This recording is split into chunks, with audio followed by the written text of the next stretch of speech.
रात का समय था। गांव के ऊपर आसमान में काली घटाएं छाई हुई थीं। ठंडी हवाएं बह रही थीं और हर पेड़ की डालियां जैसे किसी अनजाने डर का गीत गा रही हों।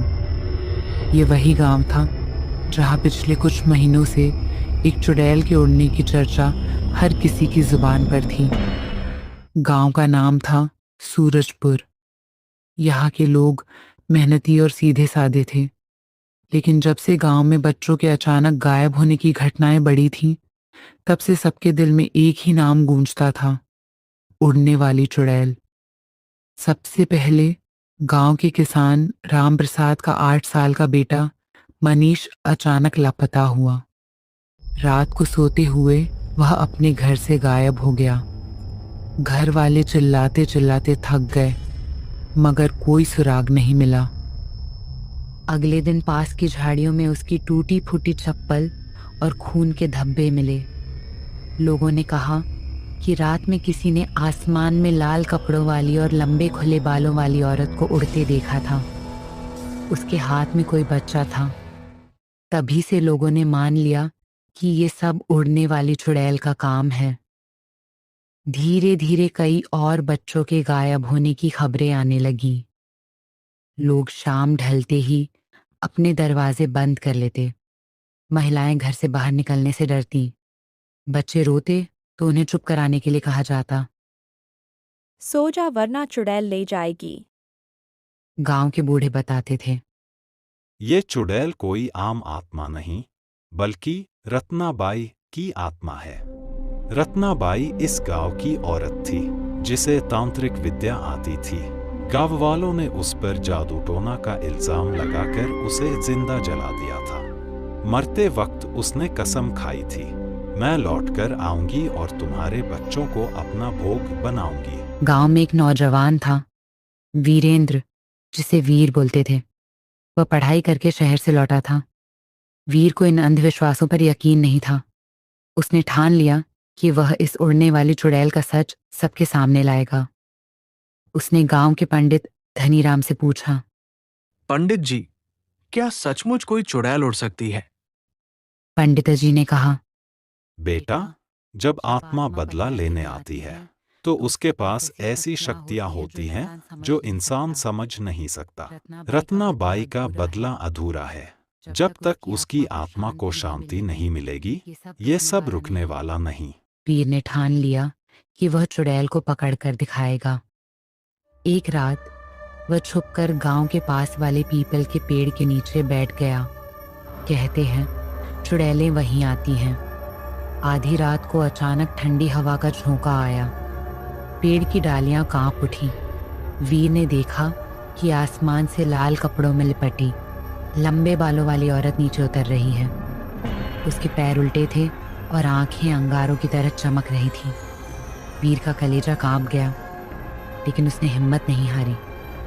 वह औरत सचमुच हवा में उड़ रही थी। उसके हाथ में एक छोटे बच्चे का शव था।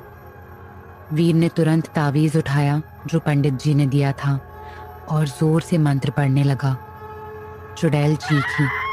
उसकी आवाज इतनी भयानक थी कि आसपास के सारे कुत्ते रोने लगे, लेकिन अचानक चुड़ैल गायब हो गई।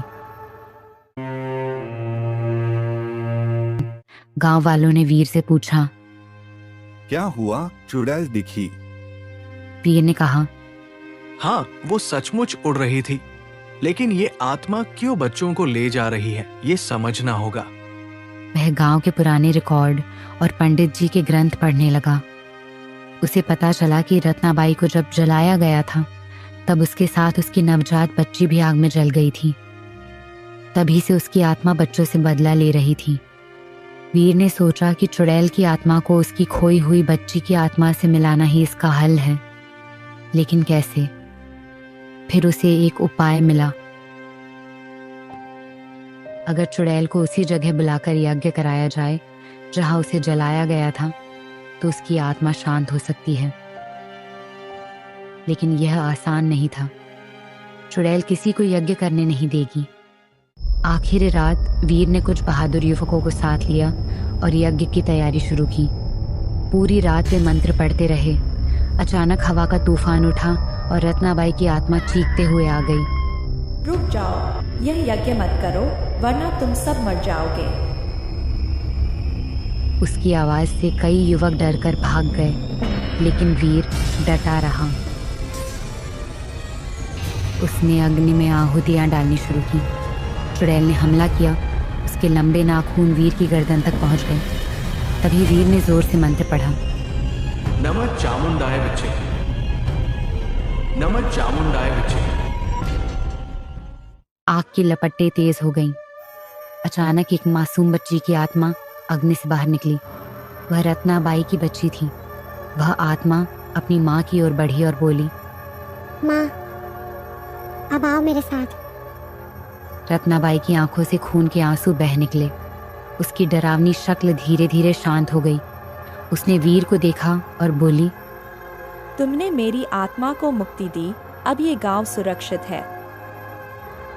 और देखते ही देखते वह और उसकी बच्ची की आत्मा अग्नि में समा गई। अंत गांव पर से चुड़ैल का साया हट गया। लोग चैन से जीने लगे। वीर की बहादुरी की कहानियां पूरे इलाके में फैल गईं। लेकिन आज भी जब कोई नई माँ अपने बच्चे को गोद में लेकर पीपल के पेड़ के पास से गुजरती है तो उसे कानों में धीमी सी आवाज सुनाई देती है, अपने बच्चों को संभाल कर रखना, वरना चुड़ैल फिर लौट आएगी। रत्नाबाई की आत्मा को शांति मिल चुकी थी। गांव में फिर से खुशहाली लौट आई थी। लोग चैन से जीने लगे थे। पर वीर को लगता था कि मामला यहीं खत्म नहीं हुआ, क्योंकि जब चुड़ैल अग्नि में समा रही थी तब उसकी आंखों में एक अजीब सा डर और चेतावनी छुपी थी। ये अंत नहीं, शुरुआत है। कुछ महीनों बाद गांव के ही एक युवक राजू की अचानक मौत हो गई।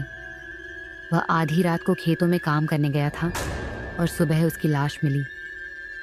शरीर पर कोई घाव नहीं था, लेकिन उसकी आंखें बाहर निकली हुई थीं, मानो उसने कुछ भयानक देखा हो।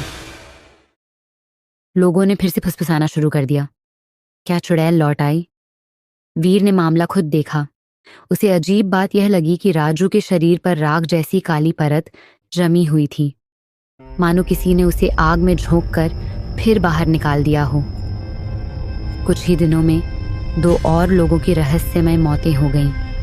सबकी हालत लगभग एक जैसी। शरीर जला नहीं था, लेकिन राख का असर साफ दिखता था। गांव वालों ने डर के मारे फिर घर से निकलना बंद कर दिया।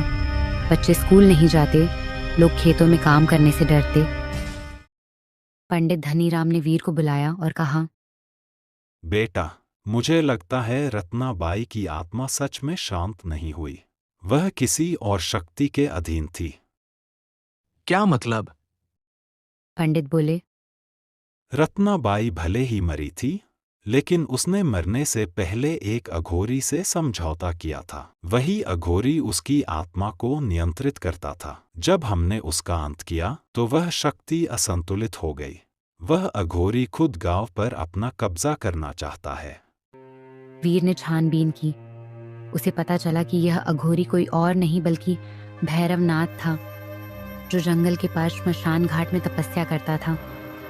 कहते हैं वह मृतात्माओं से शक्ति पाता था और गांव वालों की बलि देना चाहता था। रत्नाबाई सिर्फ उसका मोहरा थी। वीर जानता था कि अब लड़ाई चुड़ैल से नहीं बल्कि जीवित अघोरी से है, और जीवित इंसान कहीं ज्यादा खतरनाक हो सकता है। उसने गांव के कुछ साहसी युवकों किशन, मोहन और हरि को साथ लिया और जंगल की ओर निकल पड़ा। जंगल में रात गुजारना आसान नहीं था। अंधेरे में जानवरों की आंखें चमकती, कभी सियारों की हाहाकार, कभी उल्लुओं की डरावनी आवाज़ें। लेकिन सबसे डरावनी चीज़ थी झाड़ियों के बीच से आती औरतों की कराहटें, मानो कोई दर्द से कराह रहा हो। हरि ने कहा, भैया, ये सब आवाज़ें हमें डराने के लिए हैं। हमें डटना होगा। 1 से 2 घंटों बाद बीत गए। काफ़ी मुश्किलों के बाद वे लोग श्मशान घाट पहुंचे। वहां उन्होंने देखा चारों तरफ जल चुके शवों की राख बिखरी हुई थी। बीच में एक बड़ा हवन कुंड जल रहा था और वहाँ भैरवनाथ अघोरी बैठा था। उसकी आंखें लाल थीं, बाल बिखरे और शरीर पर सिर्फ हड्डियों की माला। भैरवनाथ हंसकर बोला, आ गए मेरे शिकार। जिस गांव ने मेरी रत्ना को जिंदा जलाया, अब उसका हर इंसान मेरे यज्ञ का हिस्सा बनेगा। वीर ने कहा, रत्ना की आत्मा को मुक्ति मिल चुकी है, अब तुम उसका नाम लेकर औरों को मत डराओ। मुक्ति? मूर्ख! उसकी आत्मा अब भी मेरी मुट्ठी में है, मैंने उसे बांध रखा है, तभी तो तुम सबको अब भी उसका साया दिखता है। अचानक हवन कुंड से धुआं उठा और उसमें रत्नाबाई की वही उड़ने वाली परछाई दिखाई दी। वह रो रही थी। वीर, मेरी आत्मा अब भी कैद है, मुझे मुक्त करो। वीर समझ गया रत्ना को सचमुच मुक्ति नहीं मिली थी। भैरवनाथ ने मंत्र पढ़ना शुरू किया।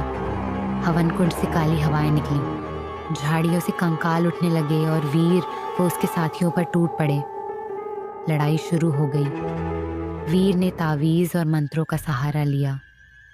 किशन और मोहन डटे रहे, लेकिन हरि घायल हो गया। रत्ना की आत्मा हवा में उड़ रही थी और जोर जोर से चिल्ला रही थी। वीर ने याद किया कि पंडित जी ने कहा था, अघोरी की शक्ति उसकी हड्डियों की माला में बंधी होती है। वह सीधा भैरवनाथ की ओर लपका, लेकिन रास्ते में कंकालों ने रोक लिया। मोहन और किशन ने अपनी जान पर खेलकर वीर का रास्ता साफ किया। वीर ने तलवार उठाई और भैरवनाथ की माला पर वार कर दिया। निर्णायक पल जैसे ही माला टूटी, भैरवनाथ दर्द से चीख पड़ा।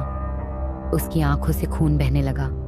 उसी वक्त रत्ना की आत्मा मुक्त होकर आसमान में उठी। उसने वीर को देखा और कहा, अब सचमुच मैं मुक्त हूँ, तुम्हारा गांव सुरक्षित है। भैरवनाथ राख में बदल गया। श्मशान घाट की